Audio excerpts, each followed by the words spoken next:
भारत में ट्रेड यूनियनों के आह्वान पर 12 फरवरी को राष्ट्रव्यापी हड़ताल का ऐलान किया गया है और इसी हड़ताल के मद्देनजर हिसार में जिला उपायुक्त महेंद्र पाल ने धारा 163 लागू कर दी है। रोडवेज कर्मचारी यूनियनों की संयुक्त संघर्ष समिति ने ये ऐलान किया है कि हिसार में रोडवेज की हड़ताल हर हाल में कामयाब होगी। इसी को लेकर रोडवेज संयुक्त संघर्ष समिति हिसार के नेताओं से खास बातचीत की है। Total news associate editor doctor Mahesh Kumar ने।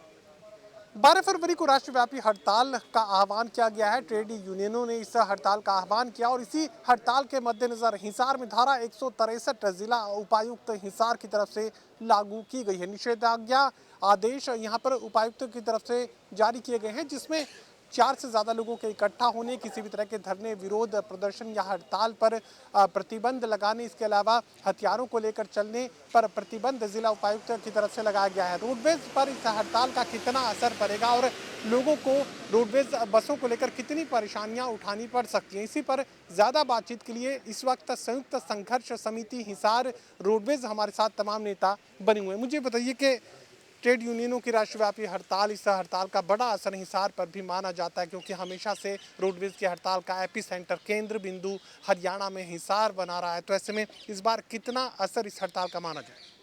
देखिए, आपके चैनल का मैं माध्यम से कहना चाहता हूँ, इस हाट डिपो में तो तमाम जो हरियाणा के और डिपो से ज़्यादा मतलब स्ट्राइक रहती है। यहाँ हम लगभग 100% नहीं कह सकते, 90% स्ट्राइक हिसार में रहेगी। ये साझा संघर्ष समिति ने आज मीटिंग करके निर्णय लिया है, सभी हड़ताल में शामिल रहेंगे, क्योंकि बार बार भारतीय जनता पार्टी जो सेंटर में और हरियाणा में है, बार बार निजीकरण के ऊपर जा रही है। ना ही पुरानी पेंशन बहाल की जा रही है, ना ही 8वां वेतन का गठन किया जा रहा है, लेकिन लागू अभी तक नहीं हो रहा। निजीकरण पर बार बार किया जा रहा है और 18 महीने का जो पिछला कोरोना काल का डीए का एरियर है अभी तक नहीं दिया जा रहा। न्यूनतम वेतन हमारी जो सफाई कर्मचारी है और उससे ऊपर डी ग्रुप के साथी, उनके कम से कम कच्चा के 30,000 रुपये मतलब होना चाहिए महंगाई के हिसाब से। और हमारे बार बार साझा मोर्चा की और साझा संघर्ष समिति की बार बार डीजी साहब से मीटिंग हो रही है, 3-4 दौर की बातें हो रही है, उनमें 4-5 बातों पे मतलब सहमति हुई है। जैसे ओवर टाइम पॉलिसी जो पुराने समय से चलती आ रही है उस पर, और 2016 जो चालक है उनको पक्का करने की बात है, बोनस की बात है, और तमाम जो मुद्दे और भी हैं, मतलब 2003 के जो चालकों को और अन्य कर्मचारियों को पक्का करने की बात है। और अर्जित अवकाश हमारे जो साल के 33 थे वो भी मतलब टेबल पे बात कर लेते हैं, लेकिन पत्र जारी अभी तक नहीं कराया। इसी कारणों से बार बार वादा खिलाफी सरकार कर रही है। तमाम कर्मचारियों में रोष है और इसीलिए 12 तारीख ने पूर्ण रूप से हम चक्का जाम करने का काम करेंगे और शांतिपूर्वक हमारे दरी बिछाएंगे और उस पर बैठेंगे, एक एक कर्मचारी को कहेंगे, अपील करेंगे और स्ट्राइक बढ़ाएंगे। तमाम कर्मचारी रोष है।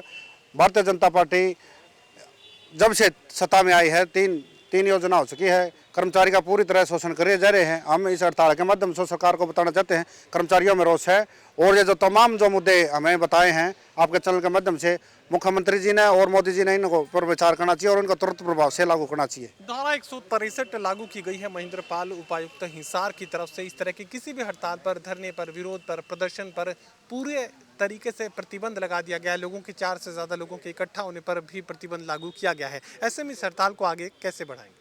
देखिए, हर समय जब भी हड़तालें आती है, पूरी राष्ट्रव्यापी जो हड़ताल होती है उसमें तमाम के तमाम कर्मचारी मजदूर इकट्ठे होकर लड़ाई लड़ते हैं और तमाम के तमाम डीसी कार्यालय के ऊपर भी पूर्ण रूप से लोग प्रदर्शन करेंगे।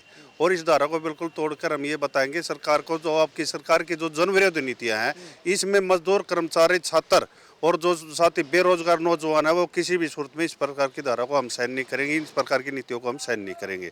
मैं स्पष्ट तौर पर ये कहना चाहता हूँ, हरियाणा रोडवेज के अंदर भी जो हमारे साथी लंबे समय से कच्चे हैं, जो वेतन विसंगतियाँ हैं वो अभी तक दूर नहीं की है। हम लगातार ये कह रहे हैं कि हरियाणा रोडवेज के अंदर प्राइवेट किलोमीटर स्कीम की और जो प्राइवेट परमिट को देकर के हरियाणा रोडवेज के अंदर बसें लाई, ताकि एक बस पे 6 कर्मचारी काम करते हैं, इससे कम से कम 1 लाख के आसपास बेरोजगारों को रोजगार मिलेगा। परंतु सरकार इसको इस प्रकार का करना नहीं चाहती। हम लगातार सरकार से ये कहना चाहते हैं, जिस प्रकार से 29 जो श्रम कानून है सरकार उसको ख़त्म करके और जो लेबर रूल एक्ट जो लेकर के आ रही है उसको हम ये कहना चाहते हैं उसको तुरंत वापस लिया जाए, जिसके अंदर कर्मचारियों के ऊपर, मजदूरों के ऊपर पूरा शोषण होगा। लोगों से 8 बजाए की बजाय 12-12, 14-14 घंटे काम किया जाएगा। कोई सुरक्षा की गारंटी नहीं है, कोई संगठन नहीं बना सकता। इसको लेकर के जो हमारा मूल अधिकार है उसको सरकार खींचना चाहती है, इसलिए हम किसी भी प्रकार में बर्दाश्त नहीं करेंगे।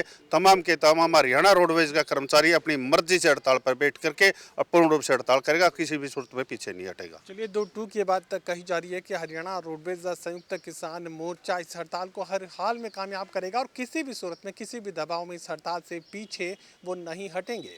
सहयोगी कमल के साथ doctor Mahesh Kumar, total news, Hisar.